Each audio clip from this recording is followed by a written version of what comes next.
Selamat petang, salam sejahtera. Terima kasih kerana bersama dengan saya di Nazlin Unity Channel. Habislah ahli politik, kata penganalisis politik dan juga pemerhati politik yang ada di Malaysia. Ini apabila ke bawah duli yang maha mulia yang di Pertuan Agong, bakal di Pertuan Agong, sudah mengatakan bertita letak SPRM Petronas di bawah Agong dan bukan Parlimen. Itu adalah titah Sultan Ibrahim. Sultan Johor, Sultan Ibrahim, Sultan Iskandar mahu lebih banyak tanggungjawab diberikan kepada yang di Pertuan Agong, termasuk pemantauan secara terus terhadap SPRM dan malah Petronas. Sultan Ibrahim yang akan menjadi yang di Pertuan Agong tidak lama lagi berkata, dua badan itu perlu melapor secara terus kepada Istana Negara berbanding Parlimen. Dalam wawancara bersama The Straits Times Singapura, Baginda menyuarakan hasrat untuk membenteras rasuah. Titah Baginda, sejak zaman nenek moyang kami adalah pemburu yang hebat. Beta akan pastikan apabila pergi memburu, beta bawa pulang hasil yang baik. Tetapi apabila beta di Kuala Lumpur, ia hutan konkret, jadi apa yang beta buru, beta akan buru semua orang yang korup. Beta akan pastikan akan ada hasil, titah Sultan Ibrahim. Titah Baginda lagi, dengan SPRM diletakkan di bawah Agong dan bukannya Parlimen, ia akan dapat menjamin kebebasan Suruhanjaya itu. Ini bermakna anda tidak di bawah pengaruh mana-mana pihak eksekutif. Malah, Petronas juga tidak seharusnya di bawah Parlimen, melapor terus kepada beta, kata titah Baginda Sultan Johor. SPRM sering dituduh dipengaruhi secara politik dengan bertindak ke atas seteru kerajaan persekutuan. Sebelum ini, sejumlah pihak menggesa agar SPRM diletakkan di bawah Parlimen dan bukannya kerajaan.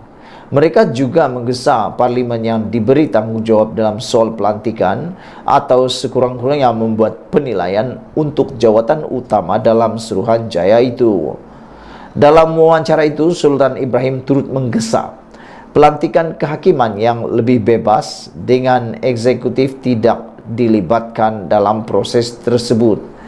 Pada masa ini, titah Baginda, hakim dipilih oleh Suruhanjaya pelantikan kehakiman. Perdana Menteri ada kuasa untuk melantik 5 ahli Suruhanjaya, manakala 4 lagi diisi oleh hakim. Kami Raja-Raja hanya dapat senarai daripada Perdana Menteri, pejabat Perdana Menteri ketika mesyuarat Majlis Raja-Raja. Mengapa anda tidak beri nama kepada kami sebelum anda lantik? Kami bukan rubber stamp, titah Baginda lagi. Pada November 2022, Majlis Raja-Raja berkata Suruhanjaya pelantikan kehakiman perlu bebas daripada eksekutif. Majlis Raja-Raja Melayu juga berkata pelantikan untuk 5 ahli Suruhanjaya perlu diserahkan kepada institusi seperti Majlis Peguam, Pertubuhan Undang-Undang Sabah, Persatuan Peguam Bela Sarawak dan Jawatan Kuasa Pilihan Khas Parlimen, bukannya Perdana Menteri. 9 komen yang diterima dalam ruangan Malaysia Kini berkaitan isu ini ialah, kata cari makan je, pemilihan kehakiman lebih sesuai dibuat pihak berkecuali dari politik dan dipersetujui oleh pihak Majlis Raja-Raja sebelum lantikan. Yang lain dipilih oleh wakil rakyat kerajaan serta pembangkang di Parlimen. Maimun pula kata MACC penghakiman okeylah, Petronas tak payah. Petronas setiap tahun sentiasa untuk dalam Forbes ranking sedunia. YDB terlalu sibuk dengan tugasan harian, kata Maimun. Anak JB kata Malaysia mengamalkan demokrasi Parlimen dengan di mana pemisahan kuasa kepada 3 bahagian, iaitu Badan Perundangan, Kehakiman dan Pentadbiran. Redmin 61 kata, tuanku biarlah pemimpin Parlimen yang membahas serta mengawal SPRM serta Petronas. Sebagai raja di bawah perlembagaan dan bukan monarki, maka patik rasa biar ahli Parlimen yang wakil rakyat yang menentukan segalanya, kata Redmin 61. Tok Mudim kata lepas ni setelah SPRM diletak di bawah Agong, tiada mana-mana lagi ahli politik atau parti politik boleh tuduh ada berlaku pendakwaan terpilih. Pink Panther 3559 kata perlembagaan adalah undang-undang yang paling tertinggi. Mujahid kata dah mula Apa kata beliau, inilah yang amat terbaik dan kita setuju dengan apa yang dicadangkan oleh baginda. Saudara-saudara sekalian, ada yang mengatakan bahwa ini adalah pilihan yang paling terbaik supaya apa yang berlaku semuanya dalam kawalan yang terbaik. Sekian dulu untuk kali ini. Jangan lupa tinggalkan komen Anda, tekan butang subscribe. Kita jumpa lagi. Bye-bye. Selamat petang, salam sejahtera. Terima kasih kerana bersama dengan saya di Nazilin Unity Channel. Daulat Tuanku, daulat Tuanku. Belum lagi menjadi yang di-Pertuan Agong. Maksud saya belum lagi diangkat sepenuhnya menjalankan tugas sebagai yang di-Pertuan Agong. Sultan Ibrahim sudah pun memberikan amaran yang paling kita suka. Bahkan kita kata, daulat Tuanku, daulat Tuanku.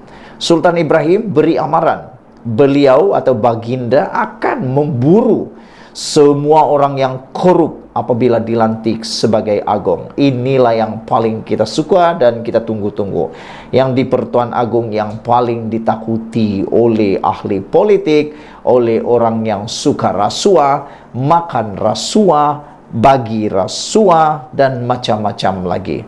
Daulat Tuanku, daulat Tuanku. Sebarkan berita ini supaya biar semua orang yang suka rasuah, biar semua ahli politik yang suka main rasuah, yang selalu bagi rasuah atau siapa-siapalah, adakah itu orang politik kah, itu orang biasa kah, siapapun mereka, takut bergegar lutut kerana amaran daripada Sultan Ibrahim yang akan dilantik sebagai agong dan menjalankan tugas seawal-awalnya bulan Januari tahun hadapan.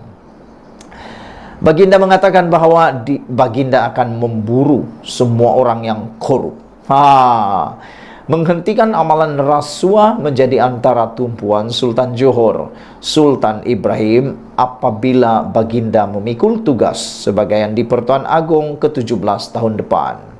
Selain itu, titah baginda juga, yaitu Sultan Ibrahim, memastikan tiada perpecahan di negara ini juga akan menjadi antara cabaran terbesar baginda. Bagi baginda, kerajaan yang stabil haruslah konsisten dengan dasar mampan yang diperlukan untuk memperbaiki ekonomi negara, dan punca utama ketidakstabilan politik negara dicetuskan perenggus atau golongan tertentu yang kalah dalam pilihan raya. Ramai menyumbang ratusan juta sebelum pilihan raya. Bagaimana anda membayar mereka? Adakah dengan memberi mereka projek mega? Itu tidak akan berlaku apabila saya menjadi yang di-Pertuan Agong.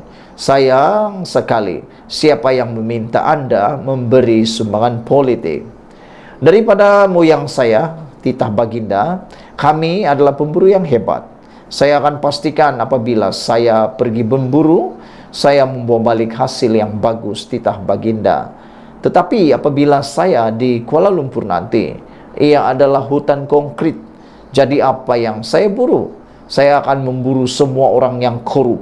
Saya akan pastikan saya membawa hasil buruan orang korup.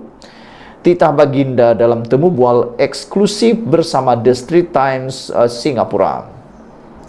Sultan Ibrahim turut mencadangkan supaya Suruhanjaya Pencegahan Rasuah Malaysia SPRM melaporkan terus kepada yang di-Pertuan Agong, bukannya kepada Parlimen seperti sekarang. Jika SPRM datang kepada Agong, bermakna anda tidak berada di bawah pengaruh mana-mana pihak eksekutif. Petronas pun tidak sepatutnya berada di bawah Parlimen. Lapor terus kepada saya, titah baginda lagi. Sultan Ibrahim turut mencadangkan supaya pelantikan kehakiman mesti disasingkan daripada badan eksekutif bagi memastikan badan kehakiman negara benar-benar bebas. Hakim dilantik oleh Raja atas nasihat Perdana Menteri selepas panel pelantikan mengesyorkan calon berkenaan. Kami raja-raja hanya mendapat senarai itu dari pejabat Perdana Menteri semasa Majlis Raja-Raja bersidang. Mengapa anda tidak menyenaraikan nama-nama calon yang layak kepada kami sebelum anda melantik? Kami raja-raja bukan rubber stamp, titah baginda. Pada 27 Oktober lalu, Sultan Johor Sultan Ibrahim Sultan Iskandar dilantik sebagai Yang di-Pertuan Agong yang ke-17. Penyimpan mohor besar Raja-Raja Tan Sri Said Daniel Said Ahmad dilaporkan berkata, pelantikan Baginda selama 5 tahun itu berkuat kuasa 31 Januari 2024. Majelis Raja-Raja juga bersetuju mengisytiharkan Sultan Perak Sultan Najrin Muizuddin Shah sebagai timbalan Yang di-Pertuan Agong selama 5 tahun mulai dari tarikh sama. Sultan Ibrahim menggantikan Al-Sultan Abdullah Riyatuddin Al-Mustafa Bilal Shah dari Pahang yang berkhidmat sebagai Yang di-Pertuan Agong yang ke-16. Baginda menaiki takhta sebagai Yang di-Pertuan Agong selama 5 tahun bermula 31 Januari 2019. Saudara-saudara sekalian, itulah dia keputusan yang kita tunggu-tunggu daripada Yang di-Pertuan Agong. Sekian dulu untuk kali ini. Jangan lupa tinggalkan komen Anda, tekan butang subscribe. Kita jumpa lagi. Bye-bye.